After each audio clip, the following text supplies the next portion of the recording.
Assalamualaikum warahmatullahi wabarakatuh.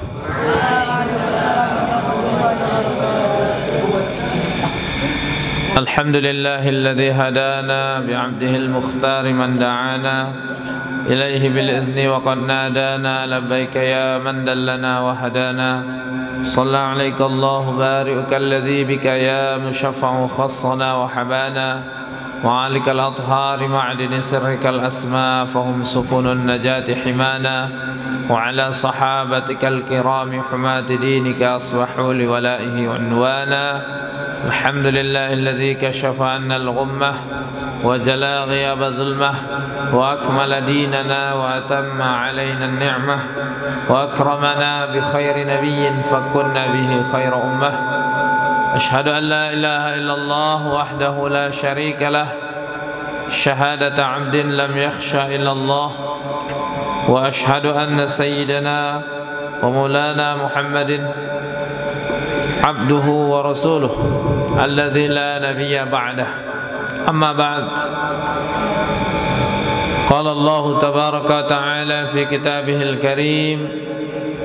A'udzu billahi minasy syaithanir rajim. Bismillahir rahmanir rahim. Yarfa'illahu alladhina amanu minkum walladhina utul ilma darajat. Wa qala aidan قل هل يستوي الذين يعلمون والذين لا يعلمون وقال النبي صلى الله عليه وعلى آله وصحبه وسلم في حديثه من سلك طريقا يلتمس فيه علما سهل الله له به طريقا إلى الجنة وقال أيضا من يريد الله به خيرا يفقهه في الدين أو كما قال النبي صلى الله عليه وسلم.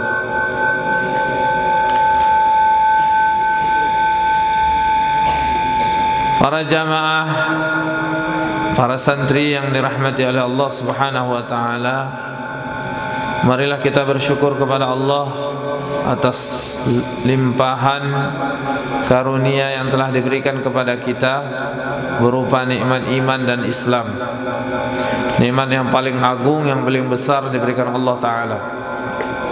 Kemudian salawat dan salam kepada junjungan kita Nabi Agung Muhammad sallallahu alaihi wasallam. Pada malam Jumat yang mulia ini kita diperintahkan untuk banyak-banyak bersolawat. Aktsirus shalah alayya, perbanyaklah salat kepadaku fi lailatul gharra wa yaumil azhar. Lailatul gharra adalah malam Jumat, wa yaumul azhar yaitu pada siang harinya. Banyak bersalawat kepada Nabi, karena setiap salawat yang kita ucapkan akan ditampakkan kepada Rasulullah sallallahu alaihi wasallam, akan ditampakkan kepada Nabi, dinampakkan kepada Rasulullah sallallahu alaihi wasallam. Allahumma salli ala sayyidina Muhammad wa ala ali sayyidina Muhammad. Para hadirin wal hadirat jamaah yang dirahmati oleh Allah, kita meneruskan pengajian kita dalam kitab Tibyan yang disusun oleh Al-Imam An-Nawawi rahimahullahu ta'ala, nafa'anallahu bihi wa bi'ulumihi fid daraini amin, fi adabi muallimil Qur'an wa muta'allimihi, yaitu adab-adab orang yang mengajarkan Al-Quran dan orang yang belajar Al-Quran. Mudarris yaitu pengajar Al-Quran, muallim pengajar Al-Quran, dan orang yang belajar Al-Quran. Kayak kita ini, semua kita ini belajar Al-Quran dari alif, dari ba, dari abata, dari iqra. Kata Nabi sallallahu alaihi wasallam, khairukum man ta'allama al-Qur'ana wa 'allamahu. Sebaik-baik kalian siapa? Orang yang belajar Al-Quran dan mengajarkan Al-Quran. Itulah sebaik-baik kalian. Orang yang man ta'allama al-Quran, orang yang belajar Al-Quran, kemudian dia mengajarkannya kepada orang lain, kepada kerabatnya, kepada muridnya, kepada sahabatnya, kepada anaknya, kepada generasi-generasi muda, ya, mengajarkan Al-Quran. Hadzal bab ma'al babaini ba'dahu wa maqsudul kitab wa huwa tawilun muntashirun jiddan wa ana ushiru ila maqasidi mukhtasarah fi fusulin yashula hifdhaha wa dhabtuha insyaallah ta'ala. Faslun. Awwalu ma yanbaghi lil mukri wal qari ay yaqsida bidzalika ridallahi ta'ala. Jadi yang pertama sekali, selayaknya bagi orang yang membaca dan orang yang mengajarkan membaca Al-Quran hendaklah berniat untuk mendapatkan ridho Allah Subhanahu wa ta'ala. Ketika seorang itu belajar Al-Quran, membaca Al-Quran, menghafal Al-Quran, niatkan untuk mendapat ridho Allah Subhanahu wa ta'ala. Niatkan mendapat ridho Allah, karena ridho Allah adalah segalanya. Jangan kita ketika belajar Al-Quran itu niat untuk supaya dipanggil ustadz, ya, atau menghafal Al-Quran supaya dipanggil hafiz, si fulan al-hafiz, atau supaya menang dalam musabaqah, atau supaya dapat piala, dapat dunia, dapat duit.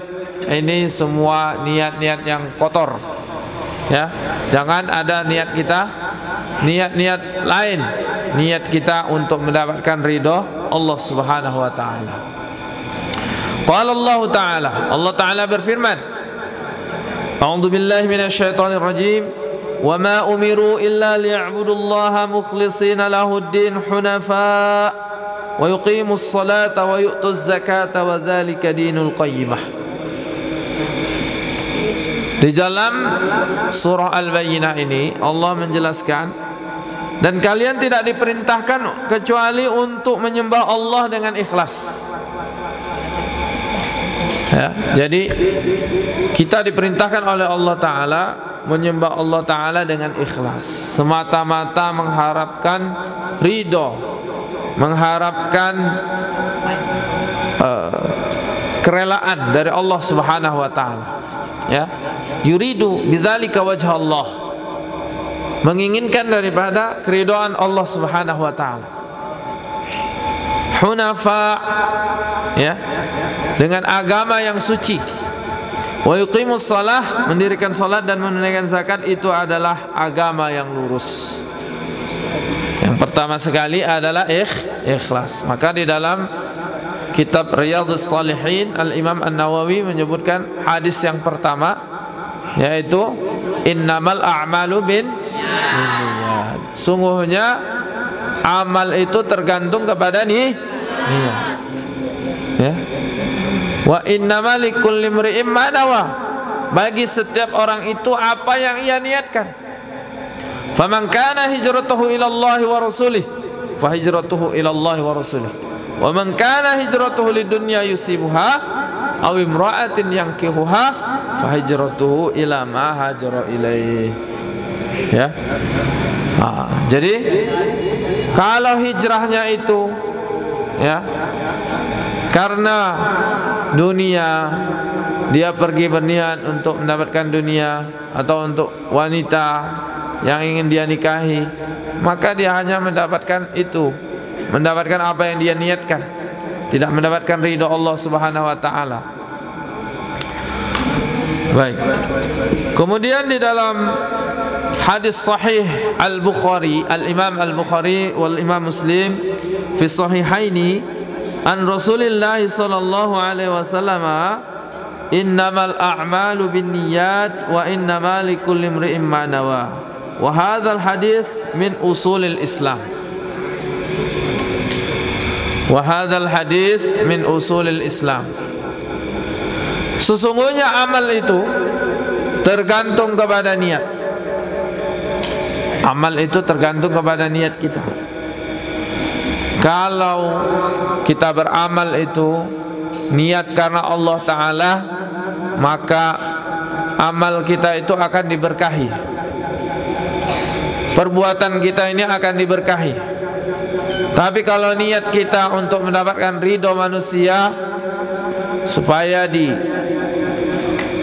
oleh manusia, supaya dibilang pintar, dibilang alim, dibilang hebat, dibilang segalanya, maka dia tidak akan mendapatkan pahala dari Allah Ta'ala dan hanya mendapatkan apa yang ia niatkan, ya, mendapatkan pujian manusia.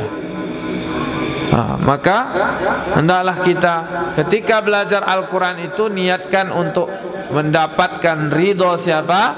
Ridho Allah Ta'ala. Diriwayatkan dari Ibnu Abbas radhiyallahu anhuma berkata, "Innama yuhfadhur rajulu ala qadri niyyatih." Sesungguhnya seseorang itu akan dijaga oleh Allah Ta'ala sesuai dengan niatnya. Bi qadri niyyatih, sesuai dengan niatnya. Seorang itu akan dijaga. Dijaga dari apa? Dari musibah, dari kehancuran, dijaga dari perpecahan. Apabila niatnya lurus, maka Allah akan berikan penjagaan. Contoh, kalau kita buat madrasah, buat pondok pesantren, jangan niatkan kita ya untuk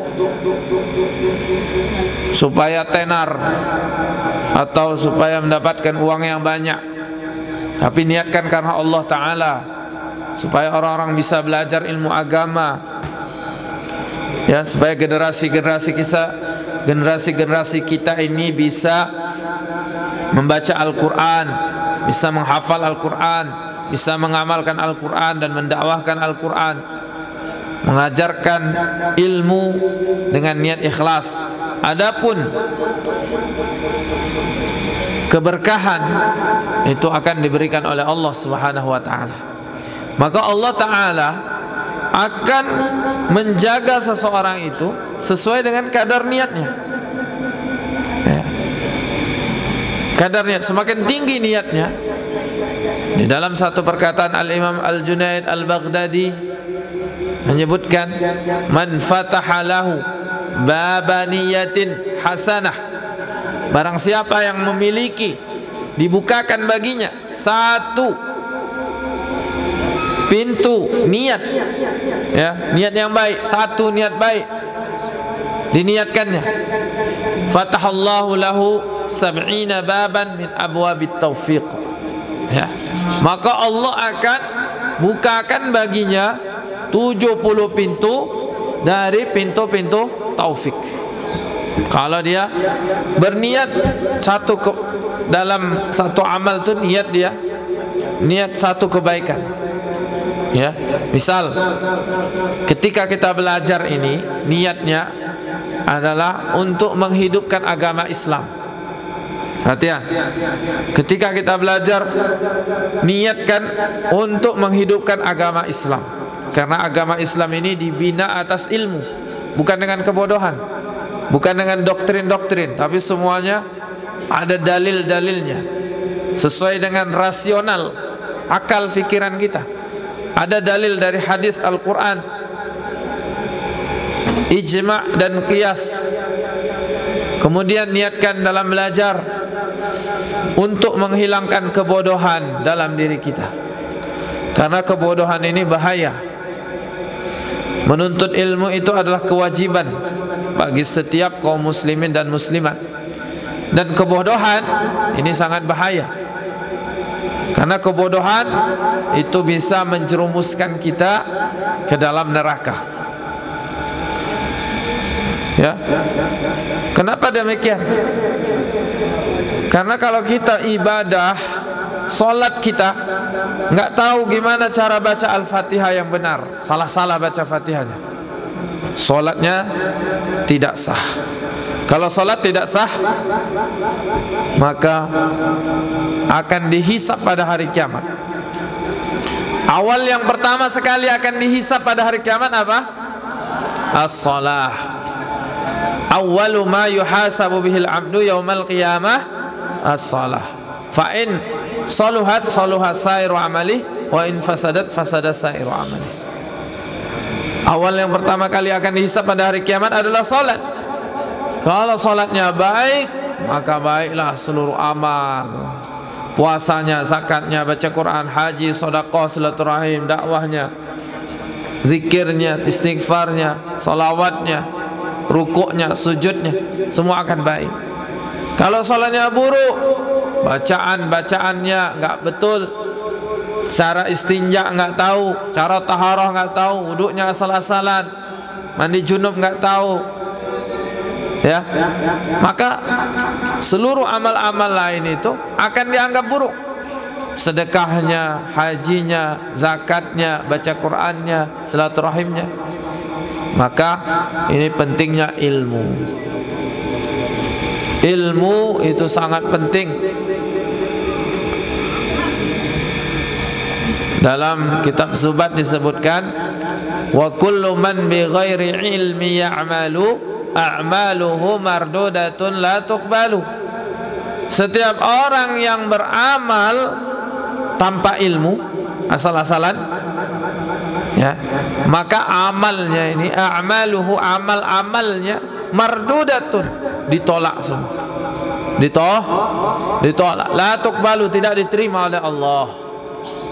Capek-capek, amilatun nasibah tasla naran hamiyah. Amilatun nasibah, dia berbuat, ya, banyak berbuat, beramal, tapi terakhirnya tasla naran hamiyah, dia dibakar di api neraka yang sangat panas. Maka harus belajar ilmu agama, harus belajar bagaimana cara menata hati kita supaya ikhlas, Jangan beramal itu untuk mendapatkan ridho manusia. Ustaz, awal-awal saya belajar, saya ingin menjadi, supaya dipanggil ustaz, supaya saya bisa menjadi mufti, supaya bisa terpandang.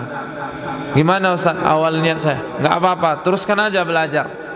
Nanti ilmu itu akan merubahmu kepada jalan yang lurus. Kata Imam Ghazali rahimahullah ta'ala ketika beliau awal-awal fi yaumit talab, awal-awal beliau belajar, beliau berkata, talabna al-ilma li ghairillah fa'abal ilmu illa an yakuna lillah. Kami belajar awal-awal untuk mendapatkan kedudukan, untuk mendapatkan kursi di dekat para sultan, para raja, para muluk, para raja-raja. Tapi ilmu, ketika kami belajar ilmu yang menunjukkan kami kepada Allah Ta'ala. Baik.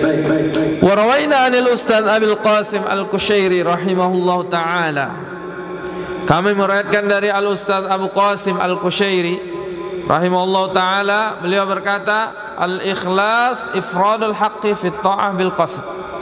Ya. Ikhlas adalah hanya menunjukkan amal kita kepada Allah Subhanahu wa taala dalam ketaatan. Itu yang dimaksud dengan ikhlas. Mengarahkan amal kita hanya untuk mendapatkan ridha Allah Ta'ala. Itu yang dimaksud dengan apa? Ikhlas. Wa huwa an yurida bi ta'atihi at-taqarrub ila Allah Ta'ala duna syai'in akhar. Yaitu dia ingin dalam melaksanakan ketaatan itu hanya ingin dekat dengan Allah, at-taqarrub, dekat dengan Allah Subhanahu wa taala, bukan untuk mendapatkan yang lain. Ini tingkatan ikhlas yang paling tinggi. Bahkan para aulia, orang-orang saleh itu ketika beramal, mereka bukan menginginkan surga, tapi menginginkan ridho Allah. Kalau Allah Subhanahu wa taala sudah ridho, segalanya akan dikasih oleh Allah. Man wajadallaha wajada kulla syai'. Wa man faqadallaha faqada kulla syai'. Barang siapa yang mendapatkan keridhaan Allah, maka akan mendapatkan segala-galanya. Tapi sebaliknya, barang siapa yang tidak mendapatkan ridho Allah, maka dia, orang tersebut akan kehilangan segala-galanya. Orang yang ikhlas adalah hanya ingin dekat dengan Allah Ta'ala, hanya ingin dekat dengan orang, dengan zat ya, yang ia cintai, yaitu Allah Ta'ala. Man tasanna'a li makhluqin au iktisabi mahmadati 'inda an-nas au mahabbati madhi min al-khalqi au ma'na min al-ma'ani siwa at-taqarrubi ila Allah Ta'ala. Qala wa yasuha an yaqala al-ikhlas tasfiyatul qalbi an mulahadatil makhluqin. Ya. Jadi orang yang ikhlas itu bukan membuat-buat dirinya, tasannu, membuat-buat dirinya. Kalau ada orang nengok dia, wah rajin dia, wah rajin luar biasa, ya kan? Kalau ada ustadz nengok dia, wah baca buku, ya, baca kitab, sholatnya pun Allahu Akbar, macam orang betul-betul khusyuk. Tapi kalau nggak ada ustaz, Allah hebat cepatnya. Baca buku pun nggak mau, tutup langsung. Ya. Kalau ada ustaz sungguh-sungguh dia, Bismillahirrahmanirrahim, ngaji sungguh-sungguh dia. Nggak ada ustaz, tutup tidur dia. Ini contoh orang yang nggak ikhlas. Ini namanya tasanna'a li makhluqin. Jangan lupa kita, Allah melihat kita. Ya, malaikat melihat kita. Ya, ini namanya orang tasannu' li makhluk, yang membuat-buat, ya kan? Kalau ada orang dia semangat, kalau nggak ada orang dia malas-malas. Nah, ini namanya contoh orang riya, contoh orang nggak ikhlas. Paham? Au iktisabi mahmadati indanas, atau minta pujian orang. Wah, aku ingin dipuji. Kalau aku ceramah bagus, aku ingin dipuji. Kalau aku jadi hafiz Quran, oh orang banyak memujiku, banyak ngasih duit sama aku. Ini contoh orang gak ikhlas. Ya, amalnya itu tidak ada nilainya di sisi Allah Ta'ala selagi dia belum ikhlas. Namun ikhlas ini perlu belajar, proses, ya kan, menata hati kita. Kadang hati kita namanya manusia, pengen juga dipuji oleh orang, ya. Tapi berusaha kita supaya ketika dipuji itu jangan bangga diri. Ketika kita dihina, jangan kecil hati. Kita lagi ibadah, kita menjadi seorang santri, ya, kemana-mana pakai gamis, pakai sarung, dihina orang, dibilang kita baru sunat karena pakai sarung. Jangan kecil hati, terus besok nggak mau lagi pakai kopiah, nggak mau lagi pakai sarung karena dicaci orang. Ini namanya contohnya nggak ikhlas. Kalau orang ikhlas itu sama, ketika dipuji sama, ketika dihina sama. Yang penting dia mendapatkan ridho Allah Subhanahu wa Ta'ala. Ya, kalau ridho manusia ini adalah ridho nasi ghayatun la tudrak. Ridho manusia adalah puncak yang nggak bisa dicapai. Nggak bisa mendapatkan ridho manusia, nanti pasti ada kurangnya kita. Tapi kalau ridho Allah, ya, adalah puncak dari segala-galanya. Ridho Allah Ta'ala.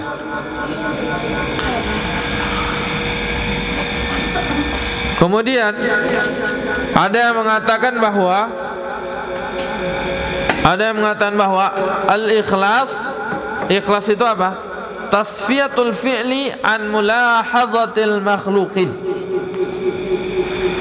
Ikhlas adalah mensucikan perbuatan kita dari penglihatan-penglihatan makhluk. Mensucikan perbuatan kita dari penglihatan-penglihatan makhluk. Wa an Hudzaifah al-Mar'ashi rahimahullah ta'ala qala Dari Hudzaifah al-Marashi rahimahullah berkata, al-ikhlas istiwa'u af'alil abdi fi dhahir wal batin. Ikhlas adalah sama perbuatan hamba itu baik di dalam maupun di luar, baik di dalam maupun di dalam hatinya, ya, dan di luar itu sama. Mukanya manis misalnya, senyum dia, hatinya juga harus senyum, hatinya juga harus manis, ya.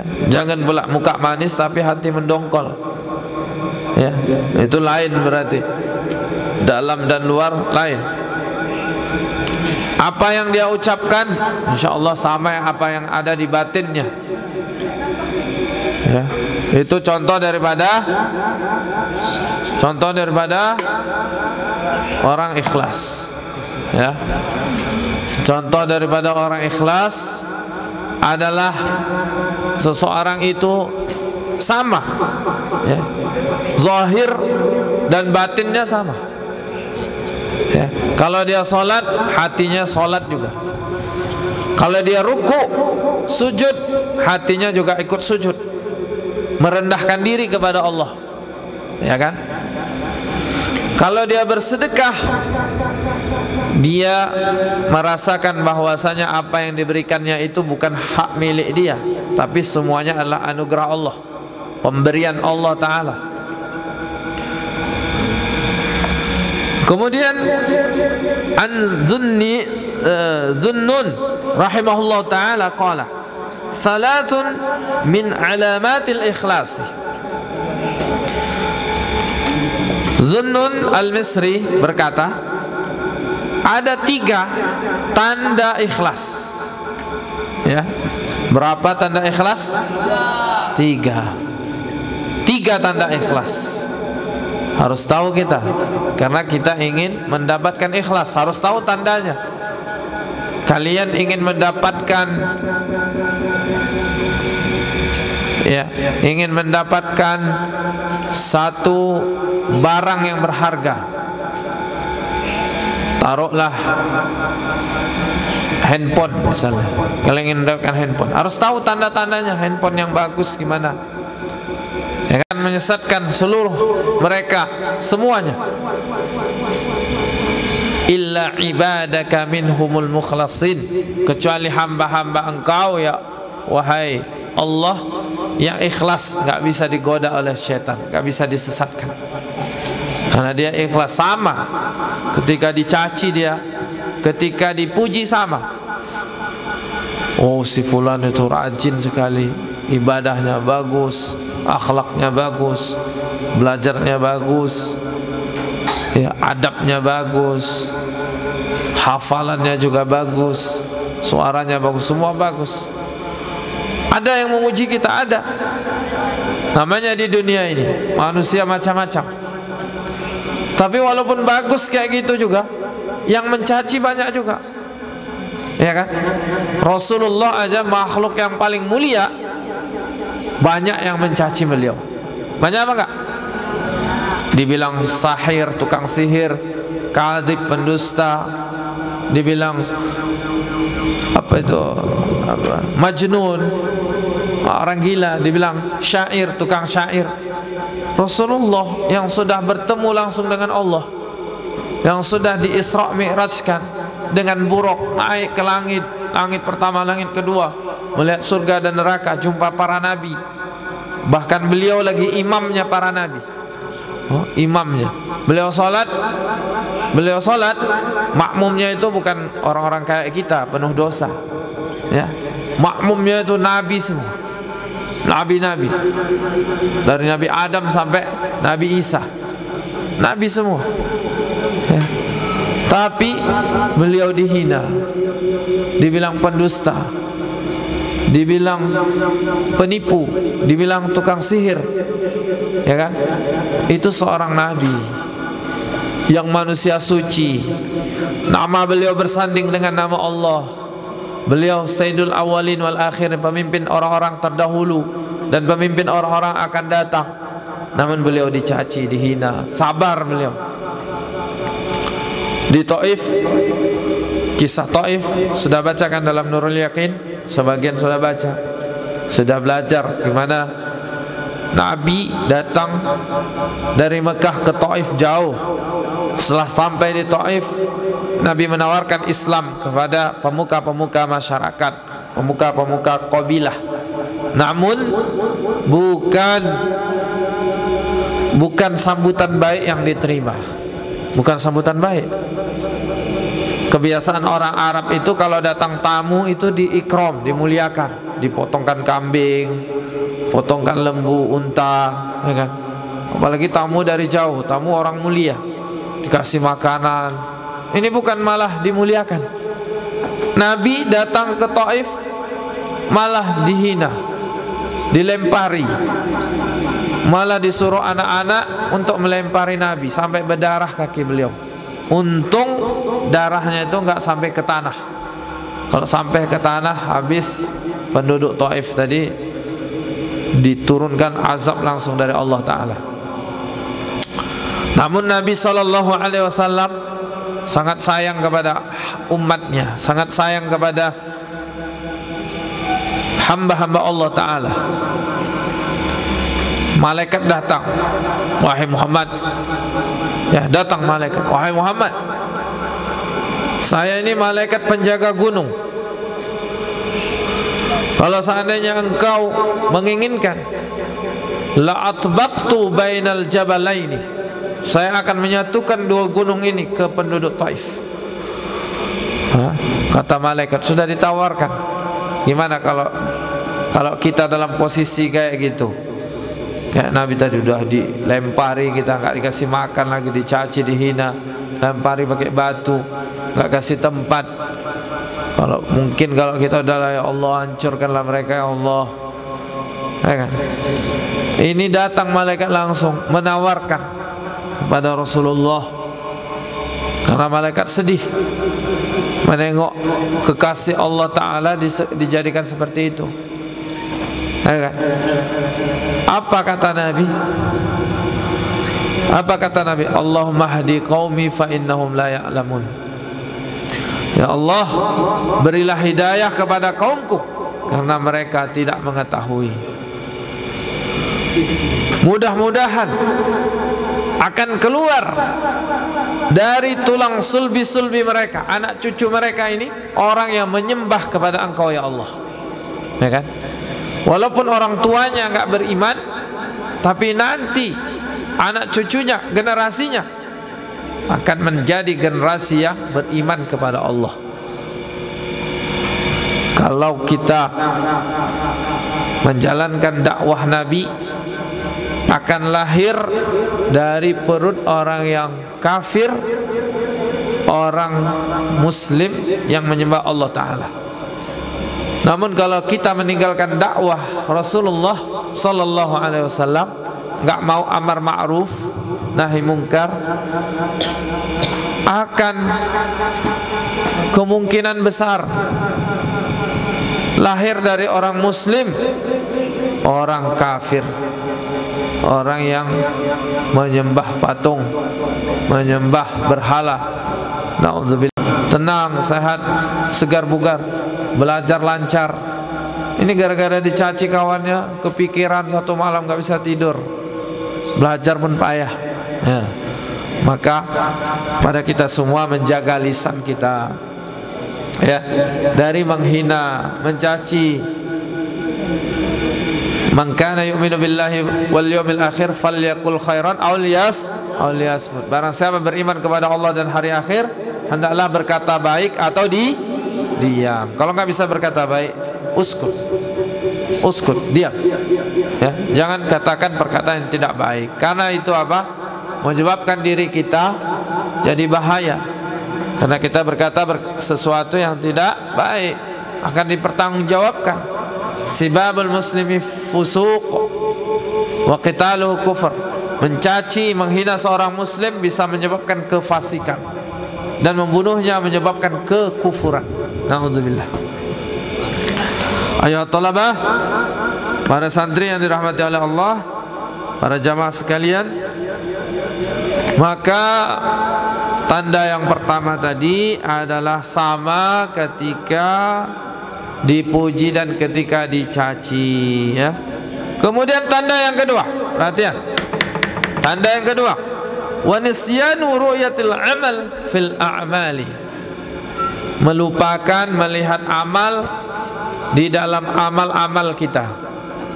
Sudah, kalau kita beramal lupakan. Kalau kita beramal baik lupakan, jangan diingat-ingat.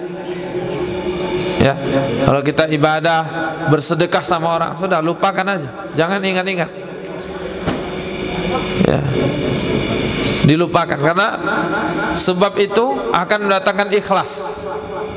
Ya, kayak kita menabung. Ya, tabung aja kebaikan, tabung kebaikan. Nanti kebaikan itu, ya, in ahsantum li anfusikum, kata Allah.